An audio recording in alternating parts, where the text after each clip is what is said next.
ഒരു കാര്യം നിങ്ങളുടെ ശ്രദ്ധയിലേക്ക് ഞാൻ ക്ഷണിക്കുകയാണ്. ചെന്താമരയെ പോലെ ഒരു കൊലപാതക കേസിനകത്തെ പ്രതി അയാൾ വീണ്ടും കൊല്ലുമെന്ന് ഭീഷണി മുഴക്കിയിട്ട് അയാളുടെ ജാമ്യം റദ്ദാക്കാൻ ശ്രമിക്കണ്ടേ? സത്യമാണെങ്കിലും എനിക്ക് അംഗീകരിച്ചു കൊടുക്കാൻ പറ്റുമോ? ഇനി അല്ലെങ്കിൽ തന്നെ ഒരു കൊലക്കേസിലെ പ്രതിക്ക് ജാമ്യത്തിന്റെ കണ്ടീഷൻ വെക്കുമ്പോൾ പഞ്ചായത്ത് പരിധി മാത്രമാണ് വെക്കേണ്ടത്. ഇനി പഞ്ചായത്ത് പരിധി വെച്ചിട്ട് തന്നെ ഈ കൊലപാതകത്തിൽ ഇൻവോൾവ് ആയിട്ടുള്ള കൊലക്കേസിലെ പ്രതിയും കൊല്ലപ്പെട്ടവരും 10 മീറ്റർ മാത്രം വ്യത്യാസം അടുത്തടുത്ത വീടുകളിൽ ഒരാഴ്ചയോളം താമസിക്കുമ്പോൾ കേരള പോലീസ് എവിടെയായിരുന്നു? എവിടെയാണ് ഇവരുടെ ഇന്റലിജൻസ് പ്രവർത്തിക്കുന്നത്? ഏതൊരു സിംഹനാണ് ഇവിടുത്തെ സർക്കിൾ ഇൻസ്പെക്ടർ എന്ന് പറഞ്ഞത്. സിംഹമൊന്നും ആകണ്ട, മനുഷ്യനായ മതി.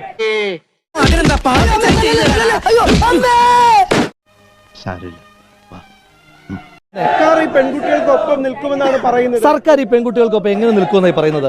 അവർ അച്ഛൻ കൊല്ലപ്പെട്ടു, അമ്മ കൊല്ലപ്പെട്ടു. അമ്മ കൊല്ലപ്പെട്ടതിന് ശേഷം ഭീഷണി ഉണ്ടായിട്ടും അച്ഛൻ കൊല്ലപ്പെടുന്നു. അച്ഛനും അമ്മയും കൊല്ലപ്പെട്ട ആ കുഞ്ഞുങ്ങൾക്ക് എന്ത് സംരക്ഷണമായി സർക്കാർ കൊടുക്കുന്നത്?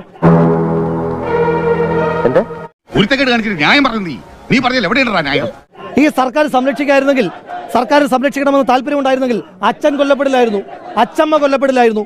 അച്ഛനെ കൊന്നിട്ട് അമ്മയെ കൊന്നിട്ട് സംരക്ഷണം കൊടുക്കുമെന്ന് പറയും. ആ സംരക്ഷണം വാങ്ങാൻ വേണ്ടി നിൽക്കുകയാണോ കുട്ടികൾ? മനുഷ്യരായ കുറച്ച് നാണോ മാനോ വേണം. അവർക്ക് എന്ത് സംരക്ഷണം കൊടുക്കുക?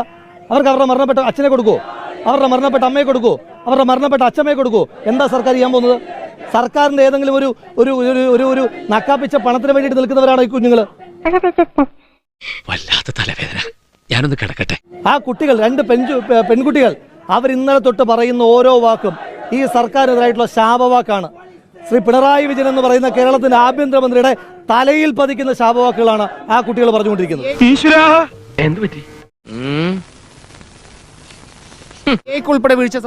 CIക്കല്ലേ ഇതിനകത്ത് ഒന്നാമത്തെ വീഴ്ച. അയാൾ തന്നെ കേസ് ഫർദറായിട്ട് അന്വേഷിച്ചുകൊണ്ടിരിക്കുന്നത്. കോമൺ സെൻസിൽ ചോദിക്കുകയാണ്. അതായത് ഒരു കൊലക്കേസിലെ പ്രതി, അമ്മയെ കൊന്ന പ്രതി, ഈ കുട്ടികളുടെ അമ്മയെ കൊന്ന പ്രതി അച്ഛനെ കൊല്ലുമെന്ന് പറഞ്ഞ് ഭീഷണിപ്പെടുത്തിയിട്ട് അച്ഛൻ പരാതി കൊടുക്കുന്നു, കുട്ടികൾ പരാതി കൊടുക്കുന്നു. നാട്ടിൽ ഇറങ്ങിയിട്ട് ഇയാൾ ഭീഷണിപ്പെടുത്തുന്നു എന്ന് പറഞ്ഞ് 120 ആളുകൾ പരാതി കൊടുത്ത കടലാസ് സർക്കിൾ ഇൻസ്പെക്ടറെ മേശപ്പുറത്തിരിക്കുക. ഇതെന്താ വാസത്തെ ഇവരൊക്കെ ഇങ്ങനെ സംസാരിക്കും? ആരോട് ഇതിങ്ങനെ എത്ര വട്ടം പറഞ്ഞു? ആ മേശപ്പുറത്ത്, സർക്കിൾ ഇൻസ്പെക്ടറുടെ മേശപ്പുറത്ത് 120 ആളുകളുടെ പരാതി ഇരിക്കുമ്പോഴാണ് ചെന്താമര സ്റ്റേഷനിലേക്ക് വരുമ്പോൾ അകത്തേക്ക് കയറാൻ പ്രയാസമാണെന്ന് ചെന്താമര പറയുമ്പോൾ, ഓ ശരി ഞാൻ പുറത്തേക്ക് വരാമെന്ന് പറഞ്ഞിട്ട് പുറത്തുപോയി കേട്ടത് ചെന്താമരെ. നിന്നെ ഇവിടെ നിന്ന് ചവിട്ടി പുറത്താക്കിയില്ല. അറസ്റ്റ് ചെയ്യണ്ടേ? ജാമ്യവ്യവസ്ഥ ലംഘിച്ചു എന്ന് പറഞ്ഞിട്ട് ജാമ്യം റദ്ദാക്കി വീണ്ടും ജയിലിലാക്കണ്ടേ? അങ്ങനെയൊന്നും ചെയ്യാതെ പിച്ചാത്തി എടുത്ത് കയ്യിൽ കൊടുത്തത് ഈ കേരള പോലീസാണ്. എന്റെ ഭാഗത്തും തെറ്റുണ്ട്. അടിപൊളി.